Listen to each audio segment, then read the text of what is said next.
우리 이 시간 은혜 받을 말씀은요, 디모데후서 말씀인데 다 같이 한번 찾아봅시다. 우리 신약성경 디모데후서 4장 1절에서 8절입니다. 신약성경 346페이지 정도에 있어요. 디모데후서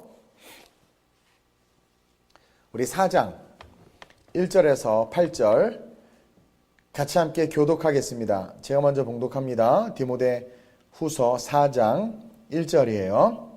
하나님 앞과 살아있는 자와 죽은 자를 심판하실 그리스도 예수 앞에서 그가 나타나실 것과 그의 나라를 두고 엄히 명하노니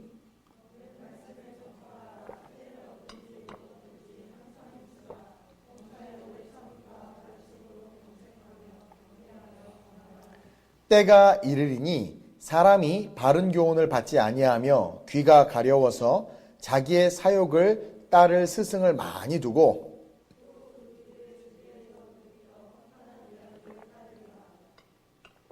그러나 너는 모든 일에 신중하여 고난을 받으며 전도자의 일을 하여 내 직무를 다하라.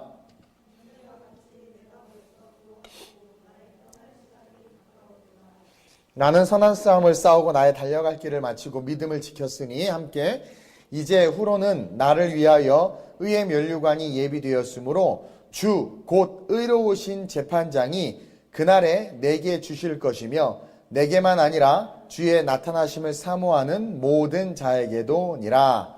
아멘. 따라합시다. 간절한 소원. 이탈리아는 화면 전환을 왜 안 해줘요? 회중 쪽으로. 사람은 누구나 소원이 있어요.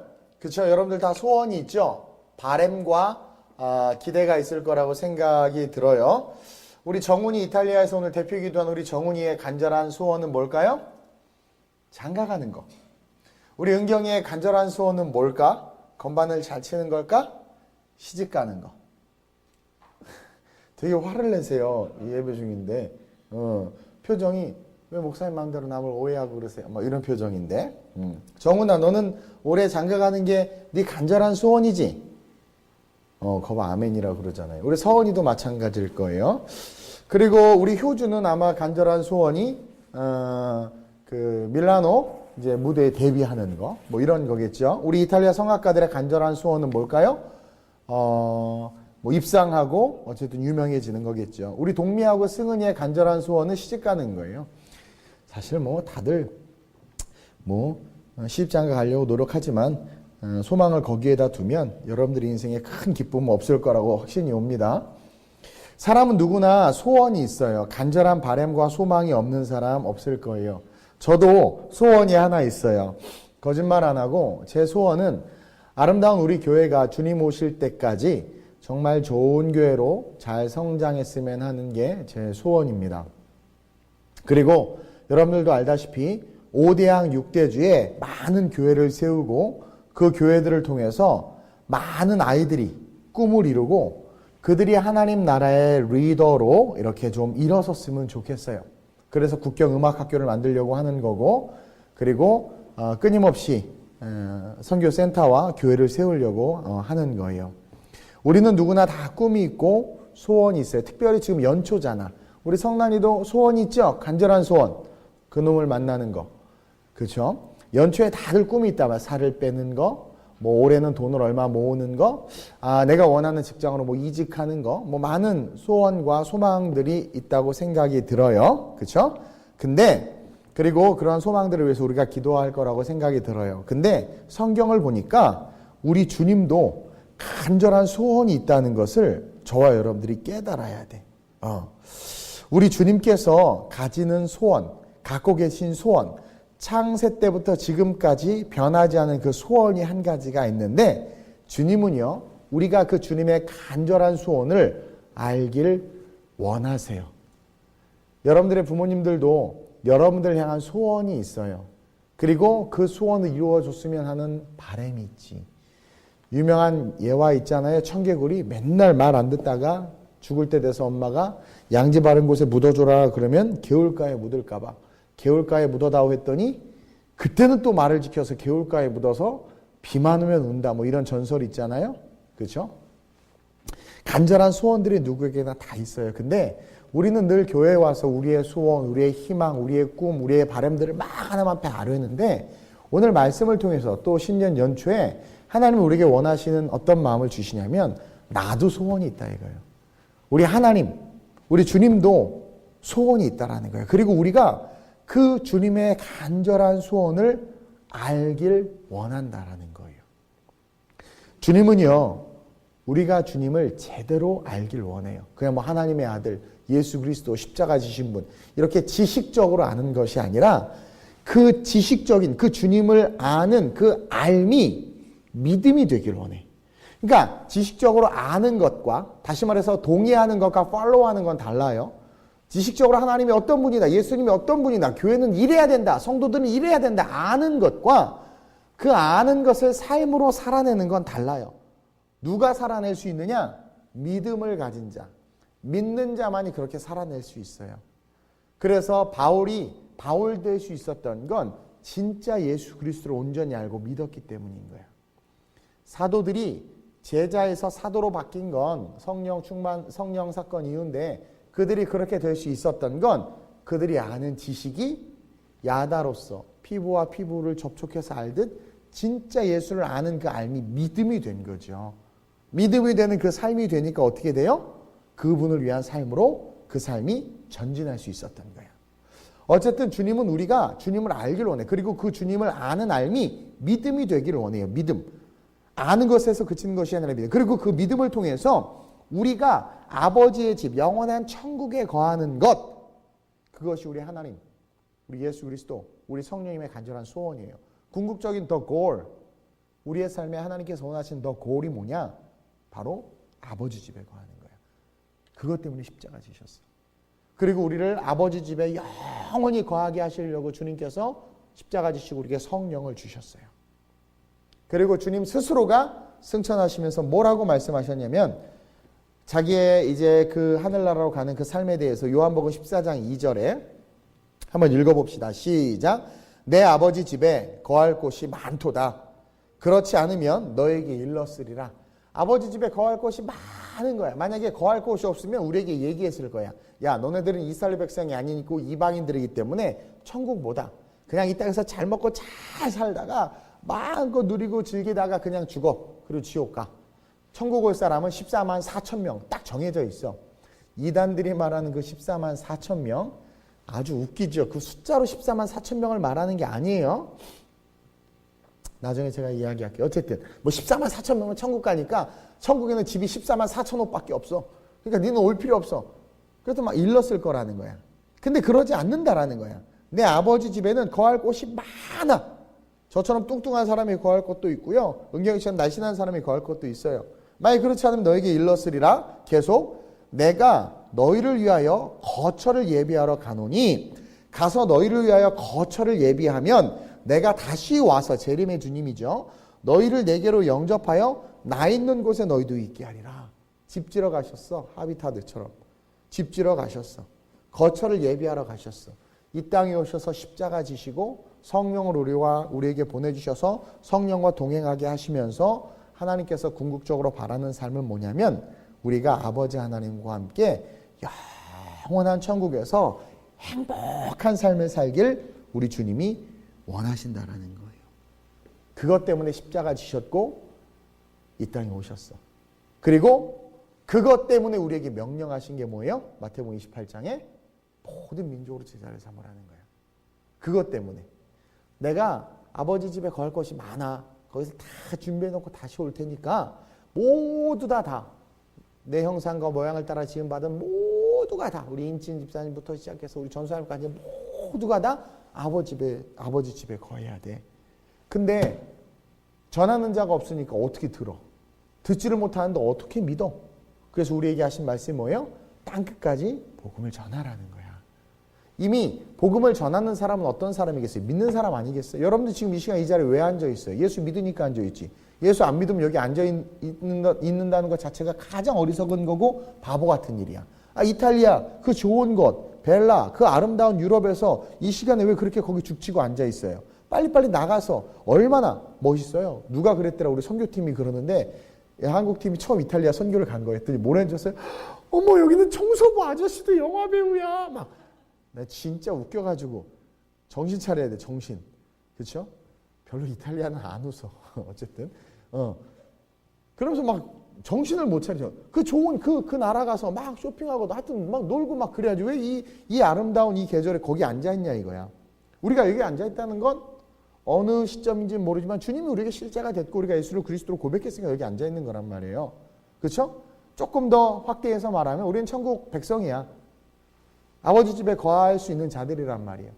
근데 그러한 자들이니까 주님께서 우리에게 요구하시는 게 뭐냐면 너 내 집에 거하니까 다른 사람도 거해야 되지 않겠니? 네 엄마 아빠, 네 자녀들 거해야 되지 않겠니? 그러니까 모든 민족으로 제자를 삼아. 안 된다고 울고불고 하지 말고 기도해.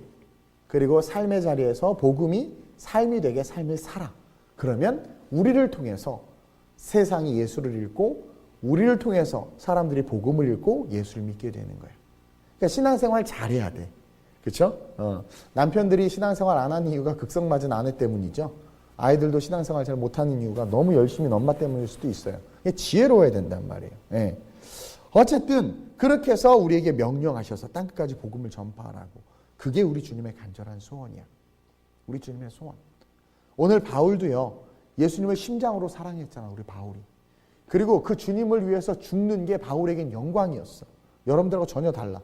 주님을 위해서 죽는 게 영광이었어. 그게 은혜인 줄 알았던 사람이 바울이에요. 그래서 주님을 위해서라면 자기의 생명을 조금 더 귀한 것으로 여기지 않아요. 우리 바울이 그랬단 말이에요. 주님을 위해서라면. 여러분들은 주님을 위해서 여러분들의 몸을 얼마나 사려. 그렇죠? 근데 바울은 그러지 않았어. 그리고 오늘 7절에 나는 선한 싸움을 싸우고 나의 달려갈 길을 마치고 믿음을 지켰다. 바울이 살아온 삶 알죠? 이 디모데후서 이 4장은 바울의 유언이에요. 유언. 이 디모데후서를 어디서 썼어요? 감옥에서 썼어 지금. 유언이야 유언. 요 이후로 바로 죽어 바울이요. 바로 목이 잘려서 죽는단 말이에요. 죽음 앞에서 두렵고 떠는 것이 아니라 바울이 뭐라고 이야기해요? 자기의 생명은 전혀 귀하지 않아. 주님을 너무나도 사랑했기 때문에. 그리고 그 주님을 너무나도 잘 알았기 때문에 오늘 본문을 통해서 죽음 앞에서 우리에게 지금 바울이 이야기하고 있는 거야. 사랑하는 제자 디모데에게 가장 가치 있는 것에 대해서 이야기하는 거예요. 여러분 부모가 자녀들이 잘 되기를 바라는 마음으로 공부하라고 잔소리하는 거예요. 이탈리아 철야 때 설교 때 열받았나 모르겠지만 내가 언어 안 한다고 자꾸 말하고 우리 주진이 칭찬했더니 또 삐졌을 것 같은데 막 그렇게 언어 공부하라고 말하는 게 여러분들 듣기에는 잔소리일지 모르지만 부모가 자녀에게 하는 말은 인생을 살아봤고 경륜과 경험이 있기 때문에 좋은 말, 유익이 되는 거야. 우리는 아직 그 삶을 살아보지 않았으니까 또 그게 힘드니까 싫다고 할지는 모르지만 우리에게 유익이 되는 말이란 말이에요. 마찬가지로 영적 부모였던 이 바울은 어린 디모데에게 죽기 직전에 가장 중요한 말을 했어. 다시 말하면 자기가 사랑하고 자기에게 실제가 된 그 예수, 그 예수님이 자기에게 원하셨고 또 성경 말씀과 수많은 선지자를 통해서 말씀하셨고 궁극적으로 말씀의 그 본질, 그 끝, 그것을 지금 이야기하고 있는 거예요. 그게 2절이야. 너는 말씀을 전파하라. 바울이 4장 1절에서 하나님 앞과 살아있는 자와 죽은 자를 심판하실 그리스도 예수, 재림에 대한 신앙이 분명했어요. 바울은. 그 심판하실 그리스도 예수 앞에서 그가 다시 오실 거란 말이에요. 그가 나타나실 것과 그의 나라를 두고 디모데야 내가 너에게 엄히 명하노니, 오늘을 살고 있는 우리 크리스찬들에게 엄히 명하노니 너는 말씀을 전파하라. 유언이란 말이에요. 가장 가치 있는 주님의 간절한 소원을 이 바울이 앞으로 삶을 살아가야 할 디모데, 그리고 예수 믿고 살아가야 될 우리에게 지금 이야기하고 있는 거예요. 복음을 전파하라고. 따라서 첫째로 주님의 간절한 소원은 우리가 하나님의 말씀을 전파하는 거예요. 주님의 간절한 소원, 우리가 복 받는 거, 천대까지 복을 받는 거, 우리가 잘 되는 거, 내 영혼이 잘 된 같이 범사가 잘 되고 강건하는 것이 아니라 주님께서 우리에게 정말 간절히 원하는 소원은 하나님의 말씀을 전파하라는 거야. 어떻게? 2절에 뭐라고 이야기해요? 때를 얻든지 못 얻든지 always, 항상 힘을 쓰라는 거야. 다른 말로 쉽게 얘기하면 내게 그런 핑계대지 마, 그런 거예요. 핑계대지 말라는 거야. 핑계대지 말라는 거야. 때를 얻든지 못 얻든지, 결혼을 했든지 뭐든지 하는, 우리 승은이가 지금 결혼 때문에 기도하냐고 전도를 안 하고 있어요, 지금. 우리 동미가 사업하냐고 전도를 안 하고 있어. 그건 뭐예요? 때를 얻든지 못 얻든지의 말씀을 어기는 거야. 나의 관절염이 있든지 없든지, 나이가 환갑이 넘었든지 안 넘었든지, 내가 예수를 진하게 만났든 안 진하게 만났든지 핑계치 말고 우리가 어쨌든 신앙생활하고 교회를 다닌다면 우리가 해야 될 본질적인 삶은 말씀을 전파하는 거야. 여러분 보세요. 우리 안에 얼마나 많은 소원이 있어요. 새벽에 나와서 기도하는 분들 보면 기도 제목들이 엄청나요. 여기 제가 새벽마다 이거 계속 로테이션 하면서 계속 기도하고 있어요. 다는 못해서 이렇게 몇 등분씩 나눠서 기도하고 있어. 근데 보면 다 구하는 것들이야. 다 원하는 거야. 좋다 이거예요. 근데 그렇게 우리가 원하는 거, 바라는 거, 우리의 소원 하나님이 이루어주길 원하잖아. 이루어지면 너무 좋고 주님 막 사랑한다고 난리치고, 안 이루어지면 입술 대빨라가지고 막 주님이냐 막 그러면서 그러잖아요. 근데 응답받으면 너무 기뻐하고 좋아한단 말이야. 그것처럼 그 간절한 여러분들의 그 바람 위에다가 예수의 간절한 바람도 같이 넣어서, 이해돼요? 취직하고 장가가고 좋은 직장에 취직하고 싶은 그 간절한 마음, 여러분들의 그 마음처럼 주님도 간절하게 원하는 것이 있음을 기억해서 그 원하는 것을 우리가 원하는 것 위에 같이 얹어서 both로 같이 가라는 거야. 같이. 우리가 그래요. 물질과 우리의 삶에서 기도할 수 있어요. 그러나 동시에 우리의 기도는 뭐가 병행돼야 돼요? 나로 주의 복음이 증거되게 하소서. 내가 원하는 것, 내 자녀의 잘됨을 위해서 기도하고 물질을 위해서 기도하지만 동시에 내가 직장에서, 삶의 자리에서 복음을 전하게 해주세요. 내가 전도의 도구로 쓰게 해주세요. 내 소원이 간절하게 해서 이루어지기를 원하는 것처럼 주님의 그 간절한 소원도 내가 알기에 나를 통해서 이루어지기를 원하나이다라고 그렇게 좀 수준 있게 말할 수 있는 그런 크리스천들이 됐으면 좋겠다라는 거죠. 그냥 욕심만 부리고 이번에 뭐 콩쿨 되게 해주세요. 성대가 꿀성대가 되게 해주세요. 그럼 네 인생이 꿀과 같은 삶이 돼보라는 거, 복음 안에서. 근데 우리는 우리의 원하는 것만 구한단 말이죠. 바울은 죽기 전에 디모데에게 가장 가치 있는 것을 주고 싶었어요. 왜냐하면 아들이 없었고 결혼을 못했던 이 바울은요, 이 디모데를 너무나도 사랑했어요. 자기의 전부였어요. 그런 디모데에게 마지막으로 간절하게 그가 내뱉은 한마디는 말씀을 전파하라는 거예요. 여러분, 사람은 죽음 앞에서 정직해져요. 죽음 앞에서. 죽음 앞에 딱 서면 모든 거품이 다 빠져. 죽음 앞에 딱 직면하면 본질과 진리를 보는 힘이 생겨요. 세계 호스피스 운동의 선구자인 정신과 의사 엘리자베스 퀴블로스라는 아주 유명한 사람이 있죠. 그 사람이 그런 말을 했어요.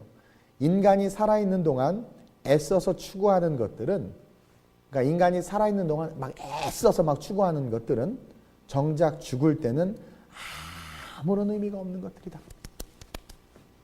막 찍고, 막 가방 들고, 인간이 추구 아파트, 막 콘크리트, 돈 벌어서 콘크리트만 이빠에서 화장실 1개, 2개, 3개, 4개, 5개 늘려가는 그 그 아무 의미 없는 것들이라는 거야.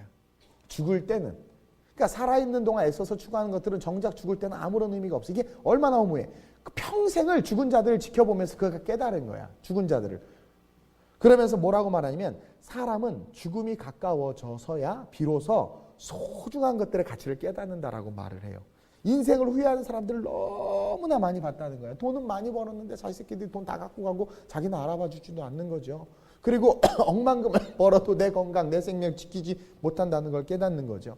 죽음 앞에 섰을 때 아무것도 아니구나. 성경 말씀이 진리구나. 푸른 마르고 꽃은 시든다고 했는데 다 의미가 없구나. 하나님의 말씀만 살아있구나.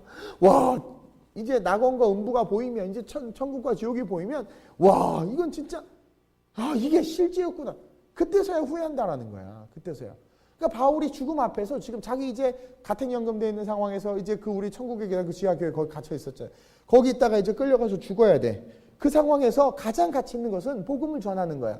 왜냐하면 지금 그는 이와 8절에 나는 의의 면류관이 예비되어 있다. 그걸 보는 거야 지금. 하늘의 상급. 디모데야, 이 땅에서 네가 대형교회 목회를 하든 5명 목회를 하든 그건 중요하지 않아.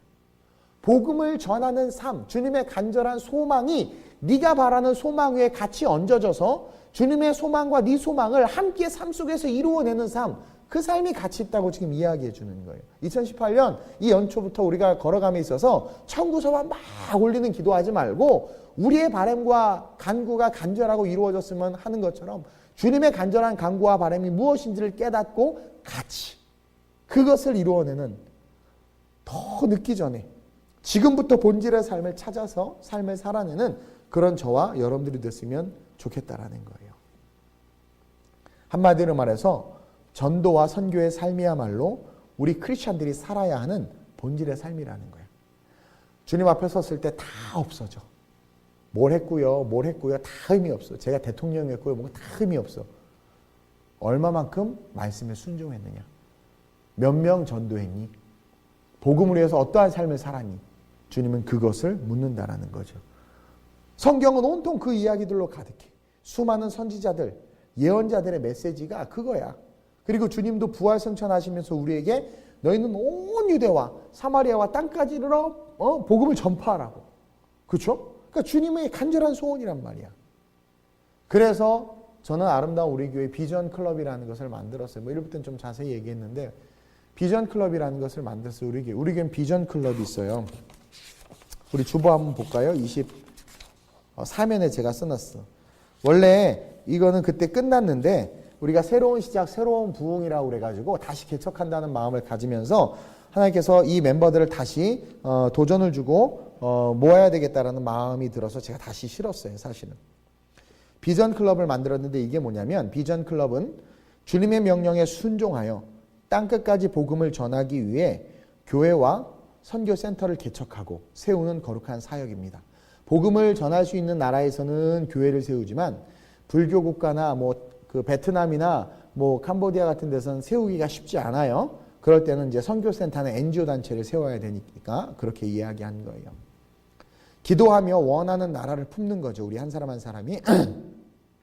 그리고 그 나라 비전 클럽, 체코 비전 클럽, 미국 비전 클럽, 캄보디아 비전 클럽, 우간다 비전 클럽 이렇게 품는 거예요. 그래서 그 비전 클럽에 가입을 하면 그 나라의 교회와 선교센터를 세우는 개척 멤버가 되는 거야. 개척 멤버. 열방의 교회를 세우는 개척의 사명을 감당하는 거죠. 마태복음 28장과 사도행전 1장 8절의 말씀을 지키면서 동시에 오늘 바울이 디모데에게 권했던 말씀을 전파하라. 때를 얻든지 못 얻든지 항상 힘쓰라 라고 말한 말씀을 지키는 거죠. 그래서 이 비전 클럽에 가입을 하면 내가 품은 체코면 체코 그 나라에 내가 교회를 세우는 거야. 그 멤버들이. 비전 클럽 멤버들이. 매달 작은 금액을 모아서 어느 정도 금액이 모아지면 그 멤버가 거기에 교회를 세우는 거야. 선교센터를 세우는 거야. 그래서 평생을 그 나라에 내가 세운 그 클럽이 세운 교회와 그 사역, 선교를 위해서 계속해서 주님 오실 때까지 그 교회를 지키는 거예요. 매달 일정한 금액을 흘려보내므로 교회가 운영되고 전도하고 선교할 수 있게 만들고 거기 사역자 사례비를 드리고 그리고 선교 프로그램 동참하고 교회를 교회되게 예배를 예배되게 세워가는 거죠. 바울이 많은 교회를 세웠는데 바울이 교회를 세울 수 있었던 건 그 뒤에 안디옥 교회가 있어서 그래요. 안디옥 교회가 열심히 후원했어. 바울이 세운 교회를 계속해서 서포트하고 지원했단 말이에요. 그것처럼. 그래서 우리 교회가 이게 한지 한 몇 년 됐죠? 3년, 4년 됐나요? 한 4,500만 원 정도 모였어요. 벌써 독일과 그다음에 어디예요? 필리핀과 이렇게 필요할 때 재정을 지출하고 하면서 이렇게 사역을 하고 있어. 이제 곧 체코에 국경학교도 세워야 되고 러시아에도 일본에도 중국에도 캄보디아에도 해야 돼. 그러니까 그런 클럽에 가입돼 가지고 평생을 주님 오실 때까지 계속 그러니까 일평생을 그 사역 감당하는 거예요. 제가 아는 선교학 교수님이 다니는 교회 권사님들 한 늙은 권사님들 한 10대 분이 맨날 모여서 그냥 자식 자랑하고 손주 자랑하고 자식들이 준 용돈 가지고 그냥 떡 사 먹고 그러고 노는 분들에게 가서 권사님들 주님 앞에 섰을 때 상급 있냐고 교회 세우자 했더니 권사님들 무슨 교회냐고 우리가 어떻게 할 수 있냐고 한 10분 정도 모였는데 매달 5만 원씩 헌금하라고 50만 원이거든요. 그분이 필리핀 선교사님이셨는데 아주 가난한 지역에 가서 그 가난한 지역에 가면 50만 원이 엄청나게 큰 가치예요. 작게 한 가정을 돌보고 가정교회를 세우고 그렇게 섬기면서 교회가 세워. 그러니까 이 권사님들이 신바람이 나는 거야. 우리가 교회를 세웠어. 그러면서 계속 마음을 쓰고 그 선교 가고 후원하고 그 인생이 얼마나 아름다워. 그것처럼 우리 교회도 그 비전 클럽을 가지고 그렇게 복음을 전하는 거죠. 지금 우리 교회가 개척하자마자 아무것도 없이 정말 아무것도 없이 시작했어요. 근데 하나님께서 필리핀에 선교하라는 마음을 주셔서 진짜 아무것도 없는데 그냥 갔어. 가라 하시는 분이 주님이니까. 그래서 지금 저렇게 우리 아이들이 자라서 그쵸 벌써 10년이 지나서 다 대학생들이 되고 한 180명의 성도들이 저렇게 아름답게 자라고 사회적 교업도 하고 있고 이게 뭐냐면 하나님이 하시는 거예요. 하나님이 하시는 거예요.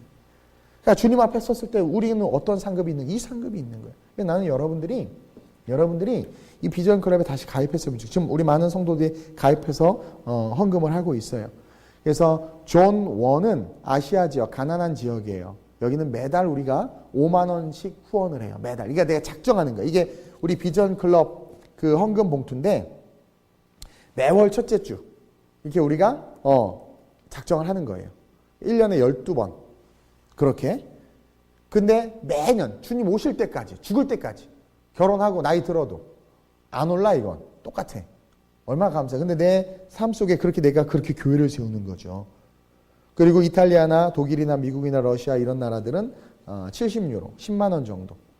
근데 요번에 이제 그 회계 정산하면서 보니까 비전 클럽 가입해 놓고 헌금을 안 하신 분들이 되게 많아. 한 분은 꾸준히 하는데 회개하셔야 돼. 물론 돈이 없어서 그럴 수도 있죠. 뭐 어쨌든 그렇다고 해서 그런 목사님 밀린 거 어떡하나요? 괜찮아. 2018년 1월부터 다시 시작하면 돼. 그리고 여유가 생기면 밀린 거 하나씩 메꿔 가세요. 하나님과 약속했잖아. 니네가. 이탈리아가 제일 성적이 저조해 지금. 하나님의 물질을 떼먹으면 아나니아하고 삽비라처럼 그냥 즉사할 수 있어. 그러니까 되돌아가면서 하나씩 갚아가면서 그렇게 어쨌든. 그러면서 제 마음속에 어떤 마음이 왔냐면 이제 우리 교회가 체코에도 교회를 세우고 미국에도 교회를 세우고 이제 캄보디아에 올해 시작을 해요. 캄보디아. 우리 그 친구 이름 또 까먹었네.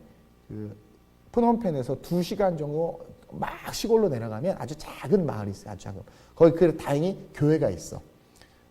그 교회를 중심으로 지역사회를 섬기는 걸 이제 하려고 그래. 아마 이번 6월 달 이내에 선교 날짜가 잡힐 거예요. 꼭 시간 되신 분들 시간 내셔서 가면 좋겠어. 어쨌든 그러면서 주님 오시는 그날까지 전 세계의 교회를 세우고 싶어. 그리고 현지 목회자들을 세우고 아이들을 키워서 변방의 아이들을 유럽과 미국과 세계의 중심의 크리스천 아이덴티티를 가진 리더로 그렇게 세우고 싶어. 그게 제 비전이에요. 비전 클럽은 그런 클럽이에요. 비전을 가진 공동체라는 거죠. 주님께서 기뻐하시는 사역이라고 믿어요. 그래서 땅끝까지 복음을 증거하라고 했기 때문에 주님 오실 때까지 땅끝까지 이 사역을 감당할 거야.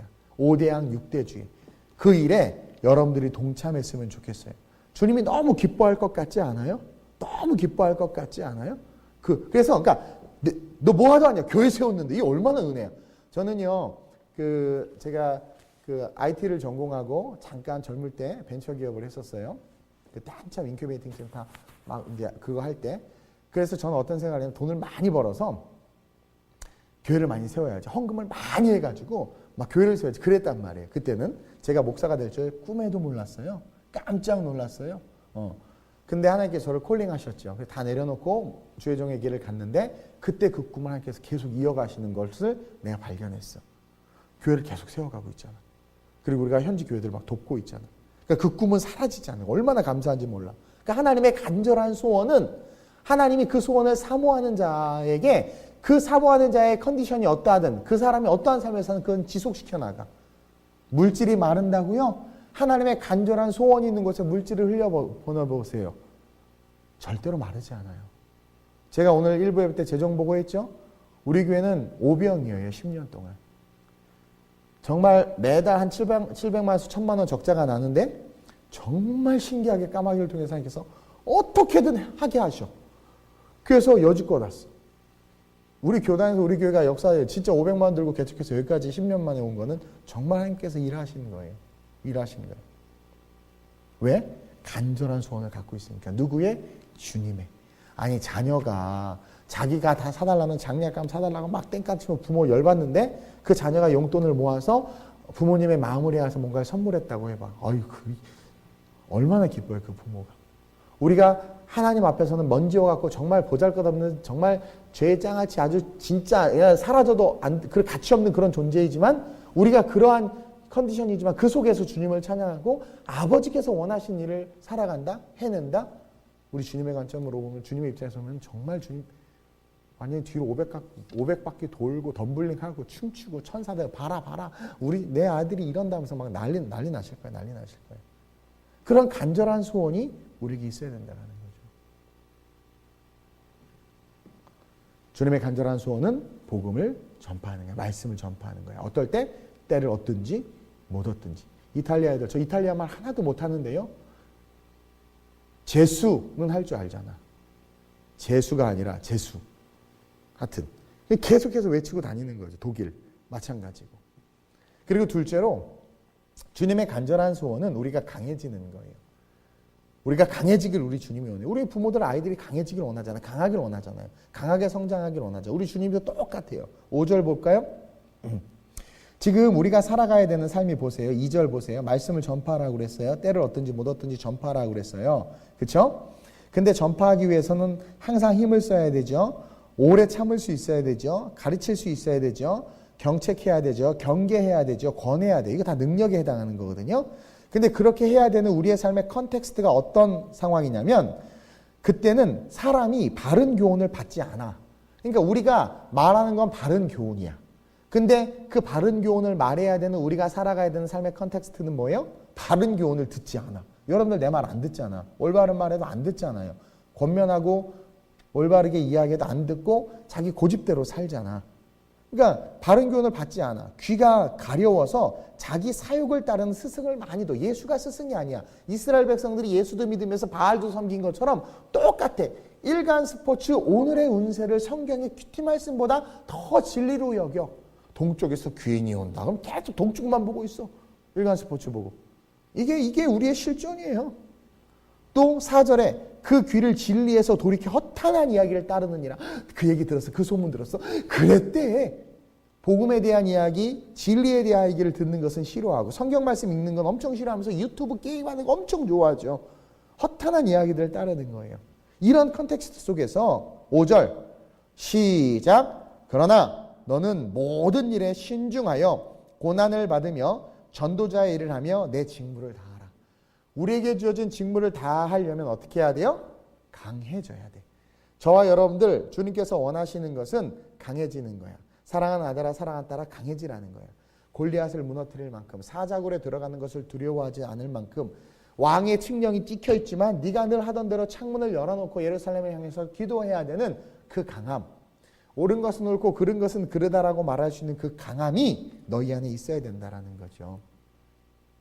오늘날 이 세대 우리가 복음을 전파하고 영혼을 지키고 우리 아이들의 미래를 세워가며 주의 길을 예비하고 주의 척경을 평탄케 하는 거 지금 너무 어려워요. 지금 소수 인권 이 조례 지금 보세요. 막 그 미국 대통령 잘못 뽑아가지고 오바마 뽑아가지고 그 오바마 때문에 여러분 동성애가 창궐해지고 그 여파가 한국까지 온 거예요, 사실은. 그 오바마 때문에. 뭐 하여튼 그러죠. 그리고 한국의 지금 정치인들 봐봐요. 자기 앞날밖에 생각 안 해. 자기 자신. 대한민국의 미래를 생각하는 진짜 그런 사람들이 없어. 그래서 이 법 통과시켜서 나라가 망할 걸 아는데도 당장 자기한테 유익이 되니까 그냥 인기 얻으려고 표 얻으려고 막 하는 거야. 하는 거예요. 이런 세상 가운데서 우리가 주의 길을 예비한다? 우리 자라날 세대들을 향해서 이 대한민국을 회복시킨다? 여러분들 강하지 않으면 절대 못해요. 우리가 올바른 말 한마디, 제가 그 동성애 반대하는 목사님한테 카톡을 하나 보냈는데 너무 미안해가지고 막 추운데 EBS 가서 데모하고 있고 그리고 막 대형교회 목사님들은 아무도 안 도와줘. 근데 그냥 고군분투 하시는 거야. 내가 미안하다 그랬어요. 내가 그냥 기도만 하고 아무것도 못해 죄송하다고 그랬어요. 근데 그렇게 막 힘들게 싸우는데 관심이 없어, 한국교회가. 관심이 없어. 그리고 그렇게 하면 페널티가 오니까 안 해 또. 페널티가 오니까 안 해. 그런 이 대한민국의 미래가 어떻게 됩니까? 그러니까 그거 하나 이기질 못하는 거야. 그거 하나 이기질 못하는 거야. 우리의 심은 혈과 육에 대한 것이 아니거든요. 정사와 권세, 이어둠의 세상 주관자들과 하늘의 악의 영들에 대함인데 그 악한 영들이 쓰나미처럼 밀려오는데 전신갑주가 없어. 그것과 맞서 싸울 힘이 없는 거죠. 우리가 강해져야 된다는 것은 막 이렇게 운동하고 근육을 키워서 강해지는 것이 아니라 영적으로 강해져야 돼. 그리고 전신갑주에서 유일한 공격 무기가 뭐예요? 성령의 검, 곧 하나님의 말씀. 근데 오늘날 한국교회 성도들이 말씀 듣는 걸 싫어해. 말씀을 갖고 있지 않아. 말씀을 듣는데 저장하지 않아. 그러니 말씀에 권세가 없어. 그러니까 시련이 와도 말씀으로 쳐내는 게 아니라 그냥 자기 힘으로 버티고 어떻게 되겠지라는 통밥으로 살아가는 거예요. 그러니까 삶의 능력도 기적도 나타나지 않아요. 이런 상황 속에서 바울은 디모데에게 뭐라고 말하냐면 너의 연소함을 없인 여기지 못하게 하라. 디모데가 어렸거든요. 근데 장로들 나이 많은 분들 있는데 네 연소함을 없인 여기지 못하게 하라. 그러니까 강하라는 거, 강해지라는 거, 말씀대로 삶을 살아내라는 거야. 그리고 오늘 죽기 전에 뭐라고 이야기해요? 네 직무를 다해라. 고난을 받으라. 모든 일에 신중하라. 뭐예요? 깨어있고 강해지라는 거예요. 오래 참을 수 있어야 되고 어떤 상황에서 가르치는 자야 되고 경책하고 경계할 수 있고 권할 수 있어야 된다는 거예요. 근데 오늘날 목사님들도 피차 부담스러운 얘기 잘 못해요. 싫어하니까. 11조 내는 성도들 떠날까 봐 무서워서 복음의 본질의 이야기를 잘 못한단 말이죠.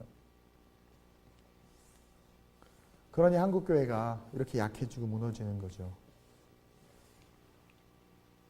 물질의 욕심을 못 이기고 세상의 욕심을 못 이기니까 약해져서 그런 거예요. 그러나 강해지면 세상과 맞서 싸울 수 있는 거죠.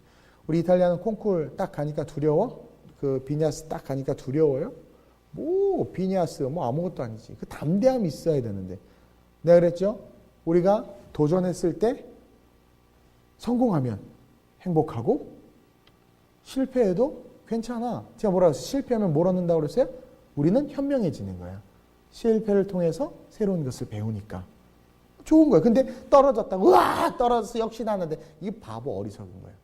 왜 떨어졌는지를 깨닫고 그리고 자기 스스로를 돌아보고 점검해서 다음에는 그러지 않도록 스스로를 세워가야 되는데 이런 지혜조차도 아니 그렇게 할 수 있을 만큼의 강함이 없어 우리에게. 그러니까 맨날 무너지는 거예요. 맨날 무너지는 거예요. 오늘 바울은요. 디모데와 저와 여러분들에게 어떤 고난도 믿음으로 견뎌내야 하고 모든 일에 기도를 통해서 신중해야 하고 너희가 전도자라는 사실을 잊지 말아야 하며 그 사명, 그 직무를 능히 직장에서 친구와의 관계 속에서 가정에서 삶의 모든 영역에서 감당할 수 있는 강한 자들이 돼야 된다는 거예요. 예수 믿으세요 하세요. 구라가 병원에서 원장님한테 예수 믿으세요. 우리 교회 오세요. 왜 말 못해? 말해요. 괜찮아. 얘기하세요. 잘릴까봐 못해요? 아, 교회 다녀요?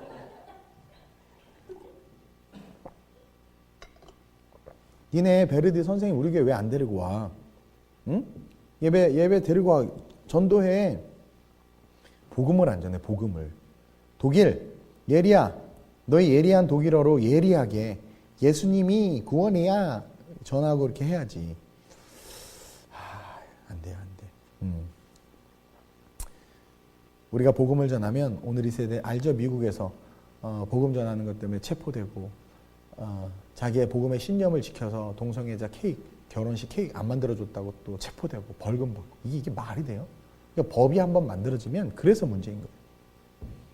근데도 자기의 아니 제가 얘기했잖아. 진짜 또 얘기하는데 열받는데 감리교 그 큰 교회가 욕심으로 지어가지고 부도가 재정적으로 어려우니까 교회를 파는데 그쵸? 이단에게 안산호 하나님의 교회 팔았잖아. 근데 그러니까 옆에 다른 교회에 있던 한 장로님이 그 교회 와서 내가 사겠다. 내 전 재산을 털어서 내가 차라리 살 테니까 이단에게 팔지 말라. 얼마 있으면 40억을 준다고 그랬던 거야. 근데 이단은 50억을 준다고 그랬나? 그러니까 10억이나 차이가 나잖아. 그러니까 안 된다고 그러면서 이단에게 판 거야. 10억으로 단돈 10억 때문에 뭘 팔아버린 거예요? 예수를 팔아버린 가룟 유다잖아. 가룟 유다. 그래서 또 뉴스에 났어. 신문 보니까. 거기에 그 교회 되게 크거든. 거기 정광판 거기에 안산홍은 하나님이다. 아, 나 정말. 그쵸? 그게 막 얼마나 창피해. 근데 감리교 교단의 수장들이 다 그러고. 장로교 통합 측은 WCC에 완전히 빠져가지고 우리 아름다운 우리 교회는요 WCC를 배격합니다. 종교 통합 지금 그 통합 측 교단들이 문제인데 어쨌든 근데 정치적인 거고 각 교단의 개교회들은 개교회 목회자의 그걸 따라가요. 예. 그리고 우리 교회는 WCC 완전 배격해요. 그거는 종교다원주의예요. 종교다원주의가 뭔 줄 아세요? 신은 한 분이다. 신은 하나야. 신은 하나인데 산꼭대기에 이렇게 산꼭대기가 있으면 신은 하나인데 이 산꼭대기에 올라가는 길이 여러 가지라는 거죠. 이 A 코스로 올라가는 거예요. 이건 이제 기독교를 통해서 가면 하나님을 만나고 B 코스는 등산 코스야. 부처를 통해서 가는 거고 여기는 천주교를 통해서 가는 거고 여기는 뭐예요? 비누스, 코끼리 신을 통해서 가고 여기는 멍키, 멍청한 신을 통해서 가고 궁극적으로 만나는 신은 하나님은 한 분이다. 그게 종교 통합, 그게 WCC예요. 네. 말도 안 되는 거죠. 그러면서 스님부터 시작해서 모든 종교, 종단의 지도자들이 같이 예배를 드리고 앉아있습니다. 진짜. 그것을 이겨낼 힘이 한국교회에 없단 말이에요. 개교의 욕심 때문에 법을 어기는 것은 뭐 이루 말할 것도 없고. 그래서 바울이 죽기 전에 하는 말이 진짜야. 강해지라는 거야. 그리고 주님의 간절한 소원이 뭐예요? 우리에게 주시는 말씀이 강해지라는 거야. 세상이 점점 악해지는데 이 악한 세상에서 네 직무를 다 할 수 있도록 교회로서의 직임과 직무를 다 할 수 있도록 성도로서의 직임과 직무를 다 할 수 있도록 강해지라는 거죠. 그 소원을 저와 여러분들이 기억하면서 강해지시길 주님의 이름으로 축원드려요. 그리고 마지막으로 주님의 간절한 소원은 우리가 천국 소망을 갖는 거야. 그 나라에 이를 때까지 순례의 걸음 멈추지 않으며 그렇죠? 그 나라에 이를 때까지 그 천국의 실제가 되는 거죠. 그러니까 복음을 전하고 그 복음을 전하기 위해 강한 삶을 살던 우리가 이제 6절의 바울과 같이 이제 고백하는 거죠. 6절 보세요. 전제와 같이 내가 벌써 부어지고 나의 떠날 시각이 가까웠도다. 이제 사형 집행 날짜가 얼마 안 남았어요. 집행 날짜가 딱 나왔어요. 바울이 목이 잘려진 참수터에 내가 가봤는데 그 길을 걸어갈 때 바울은 당당했대요. 전제와 같이 내가 벌써 부어지고 나의 떠날 시각이 가까이 왔다. 죽음을 전혀 두려워하지 않아 바울. 근데 여러분들은 어떨 것 같아요? 아멘입니다. 그리고 몇 개월밖에 못 살아요. 그럼 여러분들 지금 건강할 것 같죠? 막 오래 살 것 같죠? 근데 갑자기 그런 죽음의 문제 오면 여러분 어떨 것 같아? 아마 상상을 초월할 거리요.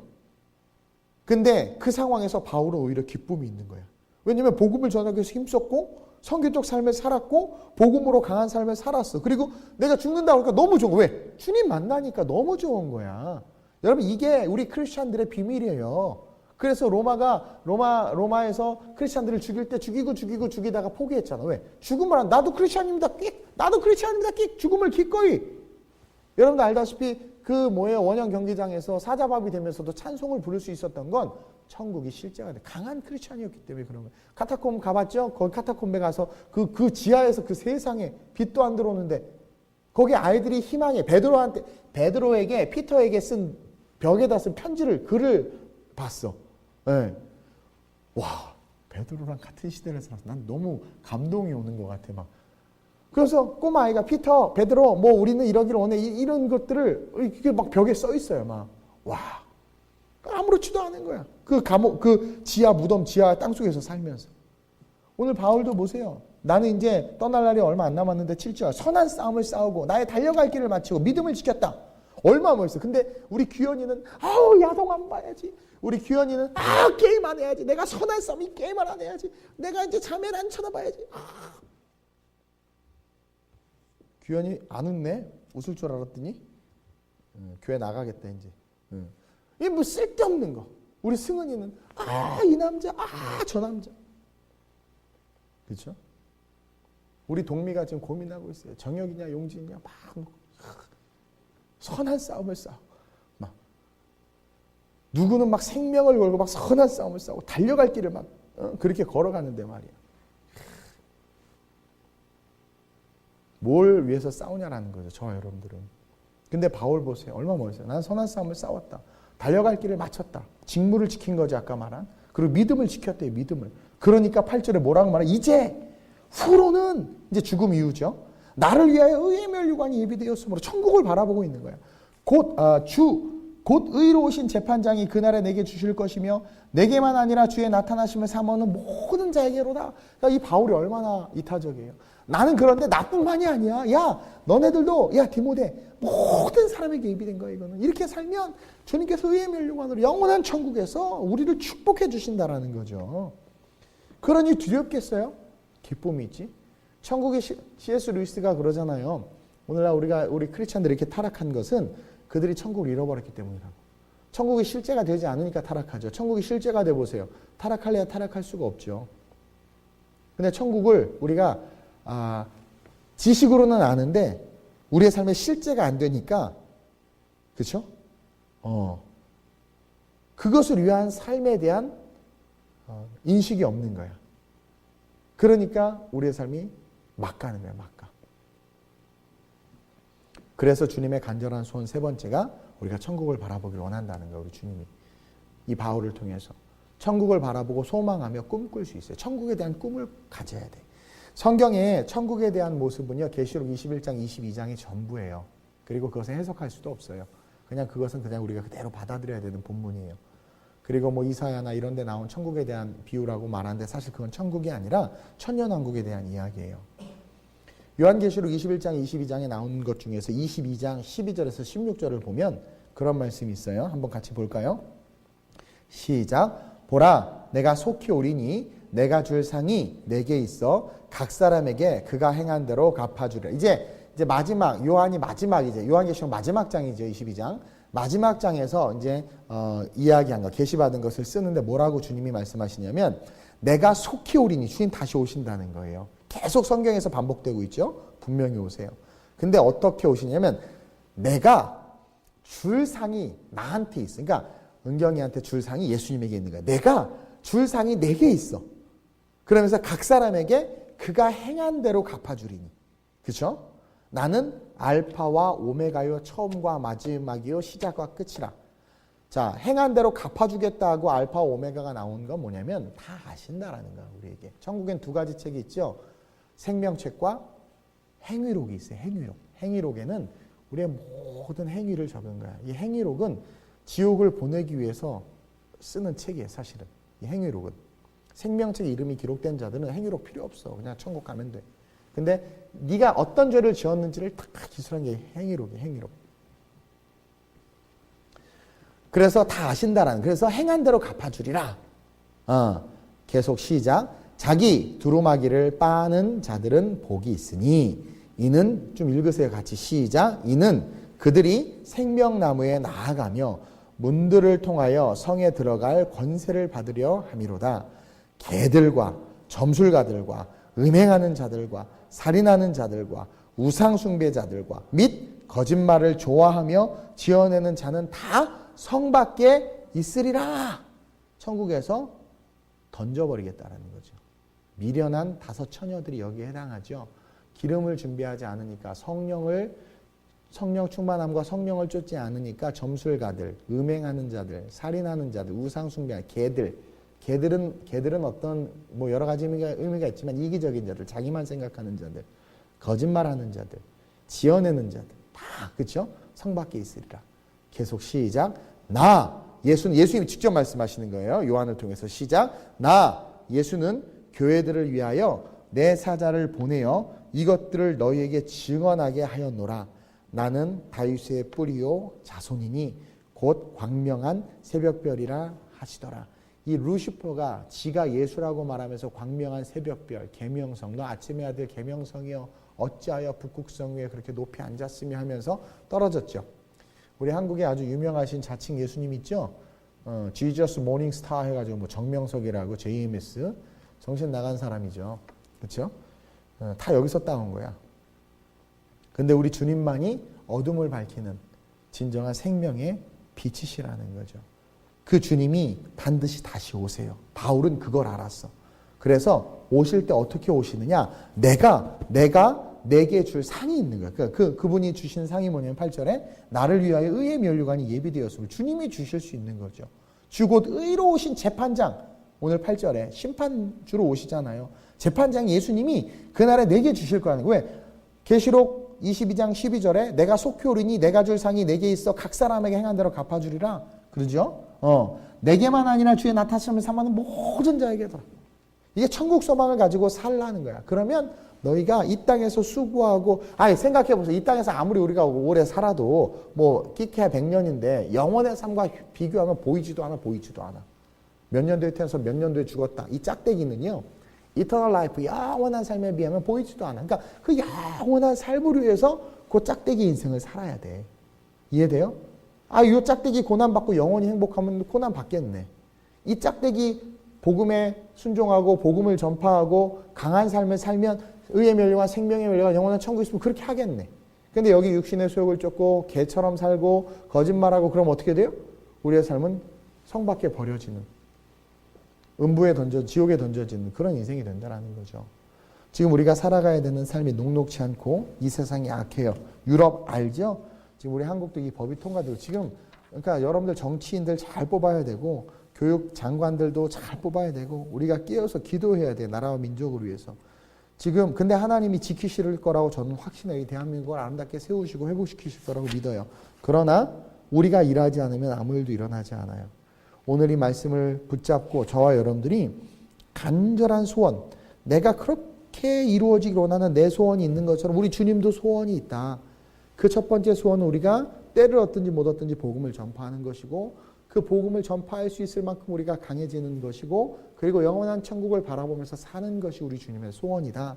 그러면 내가 살아가는 삶에 그 주님의 소원을 같이 얹어서 내 소원과 주님의 소원이 이 땅에서 같이 이루어지도록 여러분들이 음악으로 성공하고 싶은 그 음악의 성공 속에 주님의 간절한 소망도 같이 있어서 음악의 성공과 복음을 전파하는 것이 같이 갈 수 있도록. 그래서 우리가 선교하잖아. 그렇죠? 그렇게. 그리고 그것을 해낼 수 있을 정도로 강해지는 거죠.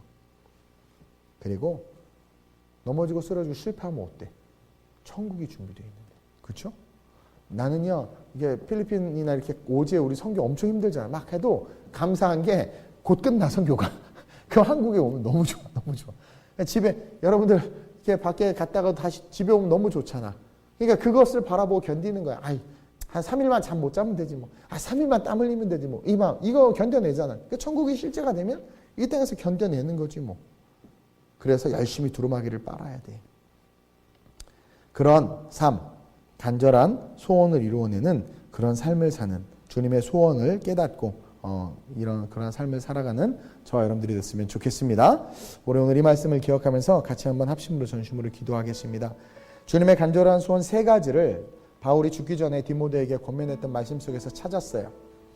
말씀을 전파하라고 그랬어요. 그리고 뭐예요? 강해지라고 그랬어요. 너는 모든 일에 신중하여 고난을 받으며 전도자 일을 하며 내 직무를 다하라. 강해지라고 그랬어요. 그리고 천국에 대한 소망을 가지라고 그랬어요. 바울처럼. 이 간절한 소원이 나의 소원 될 수 있게 해달라고. 그리고 주님의 소원을 우리의 간절한 소원 위에 포개요. 같이 내가 원하는 것도 이루어주기를 원하지만 주님이 원하는 것을 내가 이루겠습니다라는 그런 우리의 신앙 될 수 있기를 위해서 우리 교회가 또 주님의 간절한 소원을 이루어 드릴 수 있는 비전 클럽을 통해서 5대양 6대주 복음을 전파할 수 있는 그런 교회를 세우는 그런 교회 될 수 있기를 위해서 우리 간절하게 주님을 한번 부르고 합심으로 전심으로 기도합니다. 주여! 할렐루야. 좋으신 아버지 하나님 감사합니다. 주님의 간절한 소원을 오늘 말씀을 통해서 배웠습니다.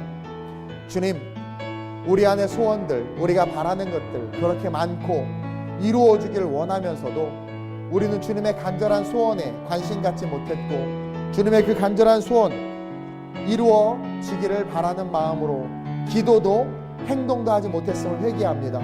오늘 말씀 가운데 하나님 깨닫게 해주셨사오니 주신 말씀 붙잡고 주님의 나라와 영광을 위하여 하나님 거룩하게 걸어갈 수 있는 아름다운 우리의 모든 성도들 되게 하여 주시옵소서. 간절한 소망 그 소원 주여 우리가 이루기를 원하나이다. 우리를 통하여 주님의 소원이 이루어질 수 있도록 이 땅 가운데 우리에게 주신 직임과 직무를 감당해내게 하시고 주님의 나라와 영광을 해서 걸어갈 수 있는 우리 모두가 되게 하여 주시옵소서. 성령의 충만함으로 이 나라의 민족이 회복되어지게 하시고 아름다운 우리 교회가 비전 클럽을 통하여 5대양 6대주의 아름답고 놀라운 교회들을 세우게 하여 주옵시며 주님 앞에 섰을 때 놀랍고 위대한 하늘의 상급과 축복을 받는 존귀한 교회이자 우리 성도들 될 수 있도록 이끌어 주시고 비전 클럽이 더욱더 아름답게 확장되게 하시고 우리 안에 그 사명을 기꺼이 기뻐하며 순종하며 감당할 수 있는 능력 또한 허락하여 주옵소서. 독일과 이탈리아와 필리핀을 축복해 주시기를 소망합니다. 좋으신 아버지 하나님, 우리의 바람과 소원 이루어지길 바라여 기도하는 것처럼 주님 역시 우리를 향하여 가진 간절한 소원이 있음을 깨달았고 또 그것이 우리를 통해서 이루어지기를 원하심을 보았습니다. 하나님, 욕심을 위한 삶이 아니라 그의 나라와 그의 의를 위한 삶을 살아갈 수 있는 우리가 되게 하시고 주신 말씀처럼 때를 얻든지 못 얻든지 복음을 전파하며 그럴 수 있기 위하여 강하여지며 영원한 천국 바라보고 이 세상을 넉넉히 이기는 자들 될 수 있도록 주님의 사도이자 제자 될 수 있도록 아름다운 우리 교회 모든 성도들, 특별히 독일, 이탈리아와 필리핀에서 헌신하며 교회를 섬기고 선교하는 당신의 자녀들, 삼부 예배 가운데 중보하는 당신의 자녀들 위에 그 은혜가 임할 수 있도록 축복해 주시고 아름다운 우리 교회가 5대항 6대주에 많은 교회와 선교센터를 세우며 현지 가난하고 연약한 지역의 아이들을 그리스도의 지도자들로 리더들로 세울 수 있는 그 사명 감당케 하여 주옵소서. 그의 나라와 그의 의를 위하여 아낌없이 드릴 수 있는 우리의 심령 되게 하셔서 아낌없이 주시는 주님의 축복받아 거룩하게 서는 정말 멋진 주님의 자녀들 되게 하여 주옵소서. 이 세대의 디모데들과 같이 자라나게 하여 주옵소서. 감사함을 드리며 예수님의 이름으로 기도드립니다. 아멘.